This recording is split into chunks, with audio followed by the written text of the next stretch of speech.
সকালে ঘুম থেকে উঠে মশারি তোলাটা হলো প্রথম কাজ। তারপর আমি পড়তে যাওয়ার জন্য রেডি হচ্ছিলাম।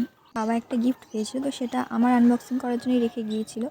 সেটাই দেখছিলাম যে এর মধ্যে কী আছে। এরপর তো আমি ভুলেই গিয়েছিলাম ভিডিও বানানোর কথা, তো কয়েকটা খাওয়ার শট অ্যাড করে দিলাম। আর আমাদের বাড়ি জমজমাট হয় রাতে, কারণ আমার বাবা আসে তখন থেকে কি হাসি মজা ঠাট্টা শুরু হয়। উনি এসে বলছে, দেখ মটরশুঁটি কিনে এনেছি। তো আমি দেখছি যে এর মধ্যে মটরশুঁটিটা কোথায়, সব তো খোসা। মানে উনি কিনে আনতেই খেয়ে নিয়ে যায়। বলছে যে রাস্তায় পড়েও যেতে পারে আসার সময়, হাত ফেলে দিয়েও চলে এসেছি। মানে এত মটরশুঁটি কেউ কি করে খেতে পারে? মটরশুঁটি লাভার হচ্ছে আমার বাবা।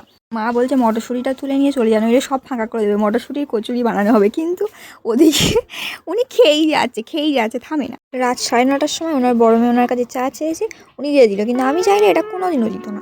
আর এ বেড কভারের সাথে খেলা করতে গিয়ে নিজেই বেড কভারে চাপা পড়ে গিয়েছে। এবার আমার হেল্প করতে হচ্ছে।